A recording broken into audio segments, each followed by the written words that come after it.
କଇଁଛ ଘରେ ରଖିଲେ କିପରି ହୋଇଥାଏ ଚମତ୍କାର। ନମସ୍କାର ବନ୍ଧୁଗଣ, ଆମ ଚ୍ୟାନେଲରେ ଆପଣମାନଙ୍କୁ ସ୍ୱାଗତ। ବନ୍ଧୁଗଣ, ଆପଣମାନେ ଦେଖିଥିବେ କି ଦୋକାନ, ଅଫିସ ଏବଂ ଘରମାନଙ୍କରେ କଇଁଛର ପ୍ରତିମା ରଖାଯାଇଥାଏ। ଏହା ଖୁସିରେ ରଖାଯାଇନଥାଏ।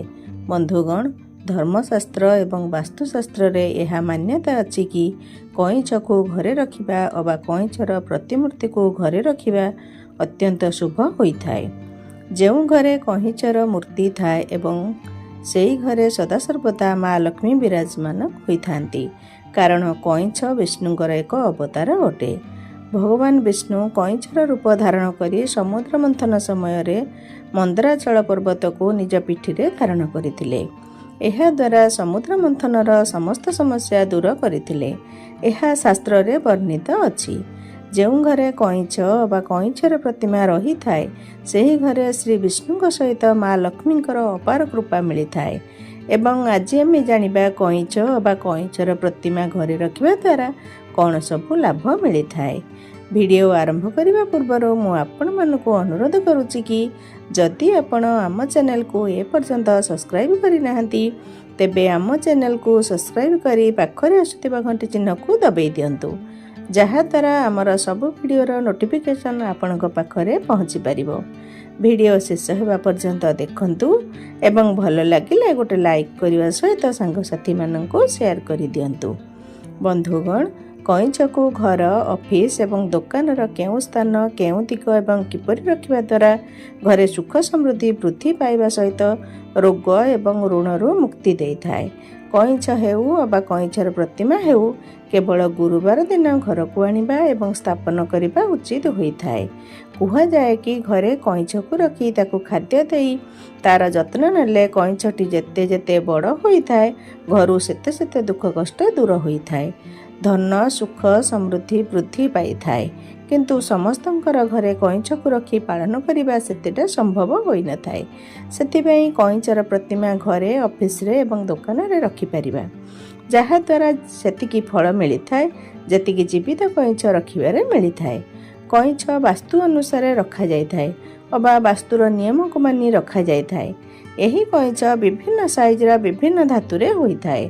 ଏହା ଠିକ୍ ସେହି ଧାତୁ ଅନୁସାରେ ଫଳ ଦେଇଥାଏ। ପ୍ରଥମେ ଏହା ଜଣାଇବୁ କଇଁଛର ପ୍ରତିମା କିପରି ଏବଂ କେଉଁଠି ରଖିବେ। ତାପରେ ଜଣାଇବୁ କେଉଁ ଧାତୁର କଇଁଛ କେଉଁ ପ୍ରକାରର ଫାଇଦା ଦେଇଥାଏ। କଇଁଛ ଯେକୌଣସି ଧାତୁରେ ହେଉନା କାହିଁକି, ସେହି କଇଁଛକୁ ରଖିବାର ଦିଗ ହେଉଛି ଉତ୍ତର ଦିଗ, ପୂର୍ବ ଦିଗ ଏବଂ ଉତ୍ତର ପୂର୍ବ କୋଣ। ଈଶାନ୍ୟ କୋଣ ଶ୍ରେଷ୍ଠ ହୋଇଥାଏ। ତାହା ଅଫିସ ହେଉ, ଦୋକାନ ହେଉ ଅବା ଘରେ ହେଉ, ସେହି କଇଁଛର ମୁଖକୁ ମଧ୍ୟ ଉତ୍ତର ପୂର୍ବ ଏବଂ ଈଶାନ୍ୟ କୋଣକୁ ରଖିବେ। କିନ୍ତୁ ଯେଉଁ ଦିଗରେ କବାଟ କିମ୍ବା ମୁଖ୍ୟ ଦ୍ୱାର ଥିବ, ସେହି ଦିଗକୁ କଇଁଛର ମୁଖ କେବେ ବି ରଖିବେ ନାହିଁ।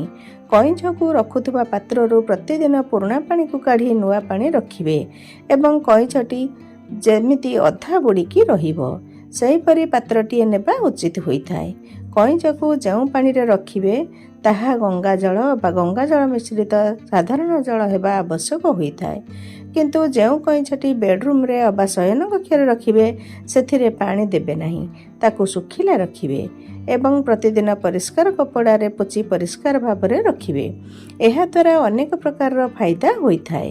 ପ୍ରଥମ ଦିନ ଅନଲାଇନ୍ରେ ହେଉ କିମ୍ବା ବଜାରରୁ କଇଁଛ କିଣି ଆଣିଲେ ସେହି ପ୍ରଥମ ଦିନ ସେହି କଇଁଛ ଏବଂ ପାତ୍ରଟିକୁ ଗଙ୍ଗା ଜଳରେ ଭଲ ଭାବରେ ଧୋଇ ଧୂପ, ଦୀପ, ଫୁଲ ଦେଇ ବିଧିବଦ୍ଧ ଭାବରେ ରଖିବା ଉଚିତ ହୋଇଥାଏ। ଏବେ ଆସନ୍ତୁ ଜାଣିବା କେଉଁ ଧାତୁର କଇଁଛ ଘରେ କିମ୍ବା ଅଫିସରେ କିମ୍ବା ଦୋକାନରେ ରଖିବା ଦ୍ୱାରା କେଉଁ ପ୍ରକାରର ଫାଇଦା ହୋଇଥାଏ। ବାସ୍ତୁଶାସ୍ତ୍ର ଅନୁସାରେ ସମସ୍ତ ପ୍ରକାରର ଧାତୁର କଇଁଛ ଅତ୍ୟନ୍ତ ଶୁଭ ହୋଇଥାଏ। ସମସ୍ତ ପ୍ରକାରର କଇଁଛରେ ନକାରାତ୍ମକ ଉର୍ଜାକୁ ନଷ୍ଟ କରି ସକାରାତ୍ମକ ଉର୍ଜାର ସଞ୍ଚାର କରିବାର କ୍ଷମତା ଥାଏ। କଇଁଛ ଘରେ ଥିଲେ ମନ ପାଇଁ ଶାନ୍ତି ଏବଂ ଜୀବନ ପାଇଁ ଧନ ଆଣିଥାଏ। କଇଁଛ ଘରେ ଥିଲେ ଅନେକ ପ୍ରକାରର ଲାଭ ହୋଇଥାଏ। ବାସ୍ତୁଶାସ୍ତ୍ର ଅନୁସାରେ ଘରେ କଇଁଛ ରଖିବା ଦ୍ୱାରା ଘରର ସମସ୍ତ ସଦସ୍ୟଙ୍କର ଆୟୁଷ ବୃଦ୍ଧି ହୋଇଥାଏ ଏବଂ ସୌଭାଗ୍ୟ ମଧ୍ୟ ବୃଦ୍ଧି ହୋଇଥାଏ। ଏଥିପାଇଁ ଘର, ଅଫିସ ଏବଂ ଦୋକାନରେ ଏହା ରହିବା ଲାଭଦାୟକ ହୋଇଥାଏ। ଆଜିକାଲି ଅନେକ ପ୍ରକାର ଧାତୁର ଏବଂ ଅନେକ ପ୍ରକାର ସାଇଜର ଏବଂ ଅନେକ ପ୍ରକାର ରଙ୍ଗର କଇଁଛ ବଜାରରେ ମିଳୁଛି। ଏଣୁ ଏହି ବିଷୟରେ ଜାଣିବା ଏବଂ ପାଳନ କରିବା ଅତ୍ୟନ୍ତ ଆବଶ୍ୟକ। केउं धातुर कईंच केउं प्रकार इच्छा को पूरण करिथाए एवं केउं धातुर कईंच घर ऑफिस एवं दुकान पई सठिक एवं शुभदायक होइथाए। एबे आसंतु जानिबा केउं धातुर कईंच केउं फल देइथाए। संतान प्राप्ति पई जो मानकर संतान हेउ न थाए अबा संतान हेबारे विलंब हेउथाए सेमाने एहिपरि कईंचटिए रखिबा उचित होइथाए जहार पिठी उपरे छुआ कईंच बसिथिबो। एहिपरि निर्मित कईंच संतान प्राप्ति पई श्रेष्ठ माना जाइथाए। जो दंपति संतान सुखरे वंचित अछंती सेमाने एपरि कईंच निज शयन कक्षरे रखिबा अत्यंत शुभ फलदायक होइथाए। धन प्राप्ति पई जो व्यक्ति समस्त चेष्टा करी मध्य धनर समस्या लगी रहुथाए ସେହି व्यक्ति एक क्रिस्टाल धातुर कईंच एवं क्रिस्टाल धातुर बाउल रे जल नहीं दुकान ऑफिस अबा घरे रखिपारे। एहाको सिंधुक उपरे मध्य रखिपारे। एपरि रखिबा द्वारा धनर समस्या दूर होइथाए एवं धन सुख समृद्धि वृद्धि पाइथाए। व्यवसाय रे उन्नति पाई व्यवसाय रे अबा ऑफिस रे लगातार क्षति होउथिले ताहाकु दूर करी उन्नति पाइबा पई मेटाल कईंचकु मेटाल पात्र रे पानी देई रखिबा उचित होइथाए। एहाकु दुकान ऑफिस एवं घरे रखिपारे। एपरि करिबा द्वारा समस्त धनर समस्या दूर होइथाए एवं करजग्रस्त होइथिले मध्य समस्त करजरो मुक्त होई धन सुख समृद्धि प्राप्ति होइथाए। रोगरू मुक्ति पाइबा पई जदि प्रतिदिन कौनसी न कौनसी रोगरे परिवार सदस्य माने रोगग्रस्त हेउथांती तेबे एथिरु रक्षा पाइबा पई घरे एक माटीर कईंच रखिबा लाभदायक होइथाए। नुआ व्यवसाय बा दुकान आरंभ करिबा पई जदि आपण नुआ व्यवसाय बा दुकान आरंभ करूछंती बा करिबा पई चाहुछंती तेबे सेई नुआ दुकान रे रूपार कईंच रूपार पात्र रे पानी देई रखिले अनेक लाभ फल देइथाए।